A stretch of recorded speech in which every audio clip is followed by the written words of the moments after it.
திமுக தோத்து போச்சு கொண்டாடும் அதிமுகவினர். இன்னைக்கு அதிமுகவில் செயற்குழு பொதுக்குழு நடந்திருக்குதுங்க. இந்த செயற்குழு பொதுக்குழுவானது அமைதியாக நடந்ததா இல்லை அடிதடியுடன் நடந்ததா? எடப்பாடி பழனிசாமி அதிமுக பொதுக்குழு என்ன பேசினாரு அப்படின்னு பார்க்க வேண்டியதாக இருக்குதுங்க. தேர்தல் நெருக்கத்தில் செயற்குழு பொதுக்குழு நடத்தியிருக்கிறாருங்க. இடைத்தேர்தல் வேற வருதுங்க. தொண்டர்களை உற்சாகப்படுத்த வேண்டும். கூட்டணி யாரிடம் அப்படின்றதையும் எடப்பாடி பழனிசாமி சொல்லித்தான் ஆக வேண்டும். நெடுநாள அதிமுகவினர் காத்து கொண்டே இருக்கின்றார்கள். சீமானுடன் கூட்டணியா, விஜயுடன் கூட்டணியா, இல்லை விசிகாவுடன் கூட்டணியா, இல்லை திமுக கூட்டணியை உடைக்க போறீங்களா, பாஜகவுடன் கூட்டணியா என்று சொல்லிட்டு கூட்டணி யாருடன் அப்படின்னு அதிமுக நிர்வாகிகளும் தொண்டர்களும் காத்து கொண்டிருக்கின்றார்கள். அதனால இந்த செயற்குழு பொதுக்குழுவில் எடப்பாடி பழனிசாமி கூட்டணி பற்றி கண்டிப்பாக பேசியிருப்பார் இல்லையா? அதை பற்றியும் பார்க்க வேண்டியதாக இருக்குதுங்க. அது இல்லாமல் மத்திய மாநில அரசாங்கத்துக்கு எதிராக கண்டன தீர்மானங்கள் நிறைய ஏற்றப்பட்டிருக்குதுங்க. அதையும் பார்க்கணுங்க. இன்னைக்கு செயற்குழு பொதுக்குழுவில் போடப்பட்ட தீர்மானங்கள் விவரங்கள் அதையெல்லாம் தாண்டி திமுக தோத்து போச்சு அப்படின்னு அதிமுக கொண்டாடுறாங்க இல்லையா? அது எதனால் அப்படின்னு பார்க்கணுமா இல்லையா? அதனால இந்த வீடியோவை பார்த்தீங்கன்னா ஏன் இந்த அதிமுகவினர் கொண்டாடுறாங்க அப்படின்ற விஷயமானது உங்களுக்கு புரியுங்க. ஸ்டாலின் எங்க வந்தாரு? இன்றைக்கும் இந்த தமிழ்நாட்டை யார் ஆள்வது? எங்களுடைய பொதுச் செயலாளர் எதிர்க்கட்சி தலைவர் எடப்பாடியார். என்னடா ஆளுமை உனக்கு ஸ்டாலினுக்கு? என்ன ஆளுமை? புயல் வருகிறது என்று சொல்கிறார்கள், மரக்காணத்தை கடக்கும் என்று சொல்கிறார்கள். ஆனால் நீ எங்கே இருந்தாய்? சென்னையிலே மழையே இல்லாத சென்னையிலே படம் காட்டிக் கொண்டிருந்தார். எங்களுடைய எடப்பாடியார் விழுப்புரத்திற்கு வந்த பிறகுதான் இவனுக்கு சூடு சோழன வெக்கன் அப்புறம் விழுப்புரத்துக்கு வரலாம். வந்து மக்களை சந்திச்சியா? ஒரு கல்யாண மண்டபத்தில் உட்கார வச்சுட்டு அங்க பார்த்துட்டு போற. மக்களை சந்திப்பதற்கு எப்போது நீ அஞ்சுகிறாயோ அப்போதே நீ தோத்துட்ட. அப்பயே நாங்கள் ஜெயிச்சிட்டோம். ஆமா, நம்ம சிவி சண்முகம் பேசுறாரு, ரொம்ப கோபமா பேசுறாரு, முதல்வரையெல்லாம் ஒருமையில பேசுறாரு. அவர் சொல்றதுல உண்மை இருக்கிற மாதிரி தெரியலையே அப்படின்னு யாராவது நினைச்சீங்கன்னா சிவி சண்முகம் அவர்கள் சொல்றதுல ஓரளவுக்கு உண்மை இருப்பது போலதாங்க தெரியுது. இன்றைக்கு இருக்கக்கூடிய ஆட்சியாளர்கள் மக்களை போய் பார்க்க முடியல. அந்த அளவுக்கு தான் மக்கள் எதிர்ப்பு தெரிவிக்கிறாங்க. இந்த கஷ்ட நேரத்தில் மக்களுடன் ஆட்சியாளர்கள் இருக்க முடியலன்னா அப்ப தோத்துட்டாங்க தானே அர்த்தம். யோ, எங்கேயா மக்கள் எதிர்ப்பு தெரிவிக்கிறாங்க, நீயும் சீன் போடுறிய அப்படின்னு சொல்லிட்டு என்ன கேட்பீங்க. அதுக்கு இந்த வீடியோவை நீங்க பார்த்துட்டு வந்துங்க.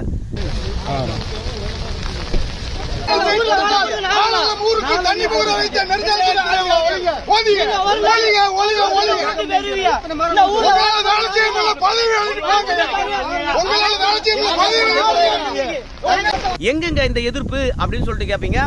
இந்த எதிர்ப்பு திருநெல்வேலி தூத்துக்குடிங்க.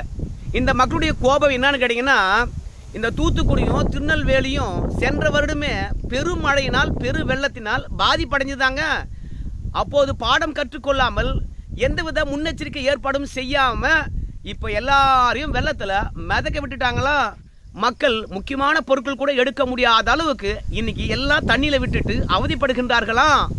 அதனால இந்த திராவிட மாடல் ஆட்சியாளர்கள் யார் வந்தாலும் சரி தூத்துக்குடி திருநெல்வேலியில விரட்டி அடிக்கிறாங்கோ. அதாங்க இந்த வீடியோ. நம்ம KKSS ராமச்சந்திரன் அவர்கள் போய் மாட்டிக்கிட்டாருங்க.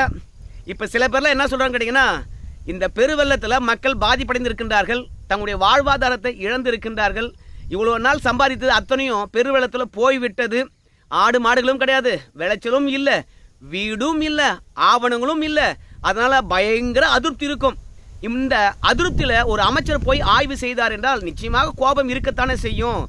இழந்தவனுடைய வழிய யாரிடமாவது காட்டுவான் இல்லையா? அப்படித்தான் நம்ம அமைச்சர் மீது காட்டுறாங்க. ஆனா இந்த இழப்பு தருணத்துல அந்த கோபத்தை காட்டுறாங்க. அரசாங்கம் என்னப்பா இழப்பீடு தராமையா இருக்குது? இப்போ கூட கள்ளக்குறிச்சி, விழுப்புரம் மற்றும் கடலூர் அந்த பகுதியில் பெருவெள்ளம் பாதிப்பு இருந்தது. உடனடியாக 2000 ரூபாய் கொடுக்குறோம் அப்படின்னு சொல்லிட்டு 2000 ரூபாய் டிஸ்ட்ரிபியூட் பண்ணாங்களா இல்லையா? உடனுக்குடன் நிவாரணம் கிடைச்சதா இல்லையா அப்படின்னு சொல்லுவீங்க. அதுக்கு தான் திமுக கூட்டணியில் இருந்து நம்முடைய வேல்முருகன் அவர்கள் வந்து ஏதோ திமுக அரசாங்கத்தை ஒருமையில் பேசினதாக ஒரு வீடியோ வைரல் ஆகிட்டு இருக்குது. பார்த்தீங்க நீங்க?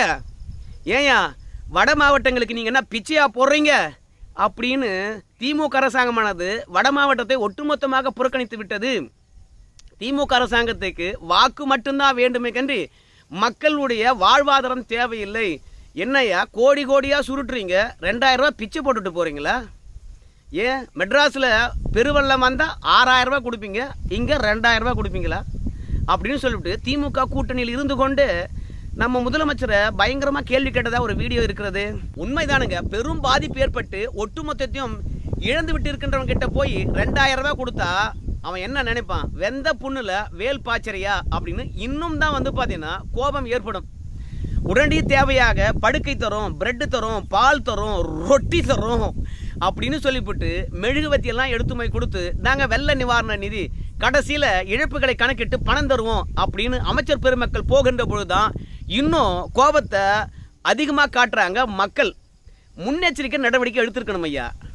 என்னையா நீங்கள் தென்பெண்ணை ஆற்றில் நைட்டு 2:30 மணிக்கு என்ன அறிவிப்பை வெளியிட்டீங்க? தூங்குற நேரத்தில் எவன் அந்த அறிவிப்பை கேட்டான்? திடீர்னு வந்து தண்ணியை திறந்து விட்டுவிட்டீங்க. 1,64,000 கன அடி விட்டுட்டீங்க. எல்லாம் போச்சு. பகல் நேரத்தில் அணையில் தண்ணி உயர்வது உங்களுக்கு தெரியாதா? முன்னமே மழை பெய்யும் என்று சொன்னாங்களே, கேட்கலையா? ஏயா எங்கே போயிருந்தீங்க? ஒரே நேரத்தில் அவ்வளோ தண்ணியை திறந்தீங்க. படிப்படியாக திறந்துருக்கலாமே. நீங்கள் எச்சரிக்கை விட்டு திறந்தீங்களோ எச்சரிக்கை விடாமல் திறந்தீங்களோ, நைட்டு 2:30 மணிக்கு வந்து சொன்னீங்கன்னா நாங்கள் எதை எடுத்துக்கிட்டு எங்கே கிளம்புவோம்? அதுவும் தண்ணியை திறந்து விட்டுட்டு சொல்கிறீங்க. என்ன மாதிரியா நியாயம் இது அப்படின்னு சொல்லிட்டு தான் ஒட்டுமொத்த வாழ்வாதாரம் போனதுனால தான் விழுப்புரம், கடலூர், கள்ளக்குறிச்சியில் போய் மீட்பு பணிகளையும் நிவாரண பணிகளையும் வழங்குவதற்கு போன நம்முடைய பொன்முடி அமைச்சர் ஐயா மீது சேற்றைவாரி மக்கள் வீசினார்கள். உங்கள் எல்லாருக்கும் தெரியும். நம்ம பொன்முடி ஐயா போகிறதுக்கு முன்பாக நம்ம முதலமைச்சர் ஐயா போனார். அப்படி முதலமைச்சர் ஐயா போகின்ற பொழுது அங்கே இருக்கின்ற மக்கள் எல்லாம் பயங்கரமாக எதிர்ப்பு தெரிவித்தார்கள். ஒன்றுமே இல்லாமல் கைவீசி வருவது எதற்காக?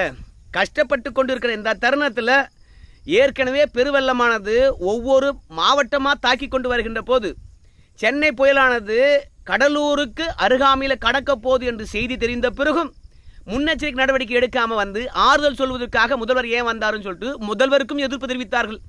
சரி, முதல்வருக்கு எதிர்ப்பு தெரிவித்து வேறு ஏதாவது அசம்பாவிதம் நடந்துவிட்டால் ஆட்சியாளருக்கு அசிங்கம் என்பதனால முதல்வர் வந்து பார்த்தீங்கன்னா மக்களை சந்திக்காமையே அப்படியே சென்னை வந்து விட்டார்.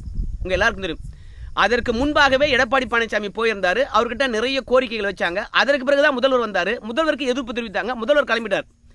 முதல்வர் போன பிறகு நான் சமாளிச்சுக்கிறேன், நான் வந்து அந்த மாவட்டத்தை சார்ந்தவன் அப்படின்னு தான் பொன்முடி போனார். பொன்முடி மீது பார்த்தீங்கன்னா சேறு வீசப்பட்டது. அது பிஜேபியில் இருக்கக்கூடிய மகளிரணி தலைவி இந்திராணி அவர்கள் வீசி விட்டார்கள் என்று சொல்லிவிட்டு அப்படியே திசை திருப்பி விட்டார்கள். நிலைமை இப்படி இருக்கின்ற தருணத்தில் நம்ம அண்ணா உதயநிதி ஸ்டாலின் அவர்கள் அந்த பெஞ்சல் புயலுடைய தாக்கமானது சேலம், தருமபுரி, கிருஷ்ணகிரியில் பெரிய பாதிப்பை ஏற்படுத்தியது. விளைபொருட்கள் மட்டும் இல்லாமல் வீட்டில் இருக்கின்ற எல்லா பொருட்களையும் நாசம் செஞ்சது. ஸோ அதை பார்வையிடுவதற்காக நம்ம துணை முதலமைச்சர் போவதாக இருந்தது. ஆனால் மக்கள் எதிர்ப்பானது பயங்கரமாக இருக்கிறது. யாருக்கும் கட்டுப்படவில்லை. யாராயிருந்தாலும் சரி எதிர்த்து பேசுகின்றார்கள். இந்த ஆத்திரமாக இருக்கிற இந்த தருணத்தில் நம்ம அங்கே போனால் மக்களுடைய கோபம் அதிகமாகும் அப்படின்றதுனால அவர் தருமபுரி, கிருஷ்ணகிரி போகவே இல்லை. அதில் முக்கியமான ஒரு விஷயம் என்ன தெரியுமா?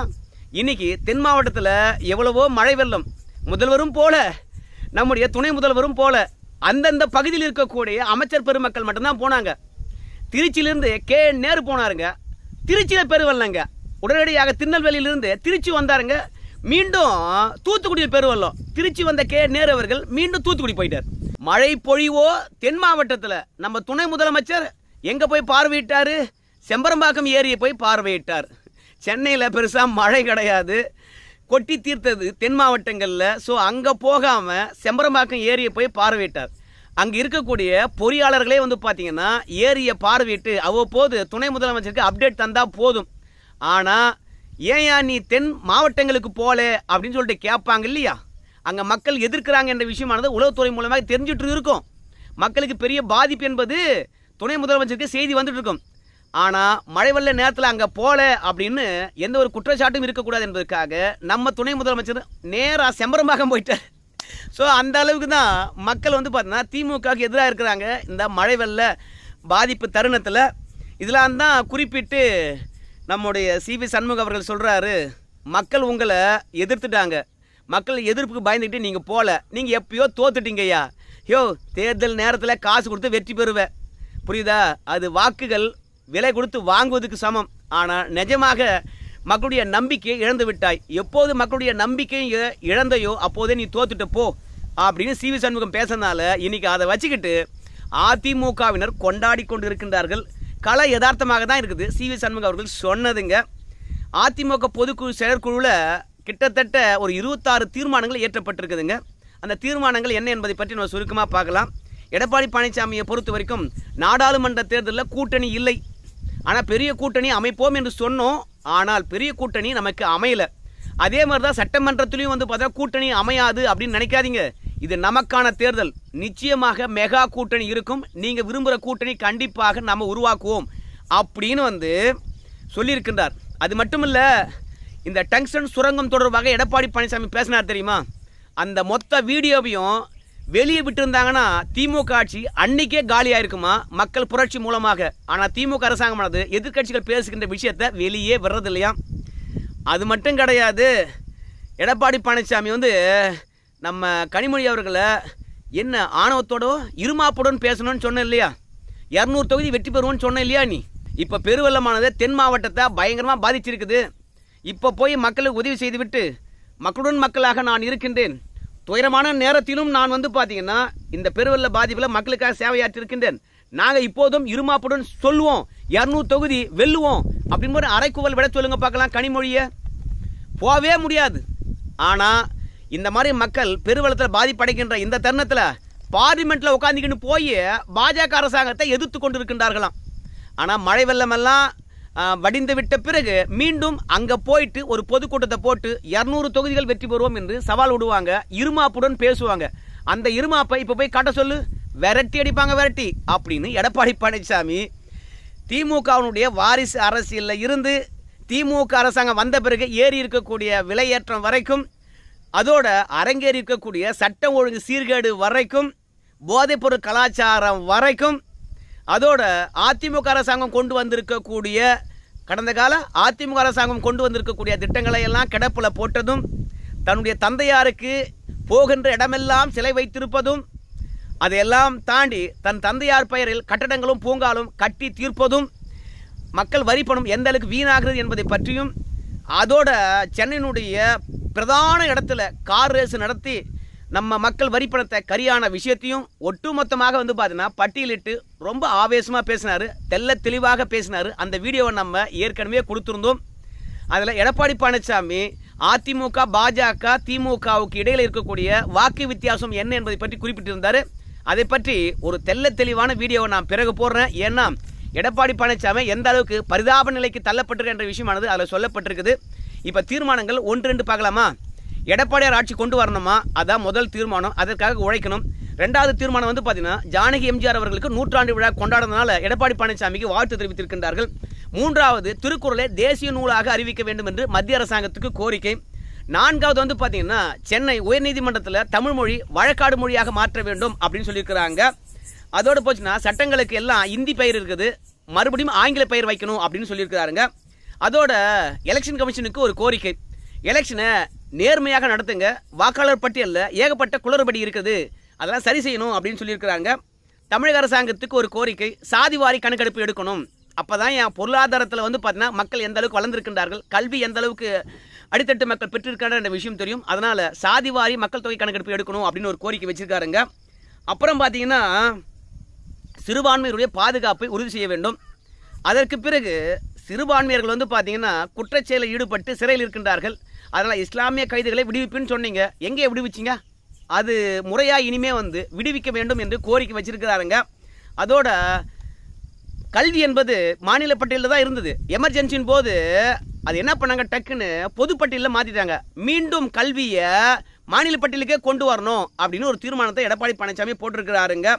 அதே மாதிரி நிதி பகிர்வு 15வது நிதிக்குழு இருக்கு இல்லையா, அந்த நிதிக்குழு பிரகாரம் தமிழக அரசாங்கத்துக்கு நிதியானது குறைவாக கிடைக்கதான், இனிமே வந்து கரெக்டாக நிதியை பங்கிட்டு கொடுங்க அப்படின்னு ஒரு கோரிக்கை மத்திய அரசாங்கத்தை வச்சுருக்காங்க. பெஞ்சல் புயலில் வந்து பார்த்தீங்கன்னா திமுக அரசாங்கம் ஒட்டுமொத்த மக்களையும் தண்ணியில் மிதக்க விட்டுருச்சு, ஒழுங்காக இழப்பீடு கொடுங்க, பயிரிலிருந்து கால்நடையிலிருந்து மக்களுக்கு எல்லாருக்கும் அப்படின்னு சொல்லியிருக்கிறாருங்க. அப்புறம் சட்ட ஒழுங்கு எல்லாருக்கும் தெரிஞ்சது தான், அது சரியாக கடைபிடிக்கல அப்படின்னு சொல்லிட்டு கண்டனத்தை பதிவு செய்திருக்காருங்க. அதற்கு பிறகு தேர்தல் வாக்குறுதி 90% மேலாக நிறைவேற்றி விட்டார்கள் என்று திமுக சொல்லிடுச்சு. ஆனால் எடப்பாடி பழனிசாமி முக்கியமான விஷயங்களை நிறைவேற்றவில்லை என்று சொல்லியிருக்கின்றார். அப்புறம் டங்ஸ்டன் சுரங்கம் 10 மாதம் வரைக்கும் வாய் மூடி அமைதியாக இருந்து இந்த சுரங்கம் வந்து பார்த்தீங்கன்னா மக்கள் அனுமதித்தார்கள் என்றால் அதை நமக்கு வேண்டப்பட்டவனு கொடுக்கலாம் என்று திமுக இருந்தது. இப்படி மக்களுக்கு எதிராக வாய் மூடி அமைதியாக இருந்து சுயநல போக்குடன் செயல்பட்ட திமுக அரசாங்கத்தை கண்டனத்தை பதிவு செய்திருக்கின்றாருங்க. அப்புறம் இந்தி திணிப்பு, ஓய் எங்கே இந்தி திணிப்பு பார்க்குற அப்படின்னு ஒரு கண்டனங்க. அதுக்கப்புறம் நீட் தேர்வு ரகசியம் சொன்னாங்க இல்லையா, அந்த நீட் தேர்வு ரகசியம் என்னதாயா இருக்குது அப்படின்னு சொல்லிட்டு எடப்பாடி பழனிசாமி கேட்டு நீட்டை மாநில அரசாங்கமோ மத்திய அரசாங்கமோ ரத்து பண்ணால் சரிடா சாமி அப்படின்னு சொல்லியிருக்காருங்க. அதுக்கப்புறம் அதிமுக திட்டங்களை எல்லாம் கிடப்பில் போட்டது.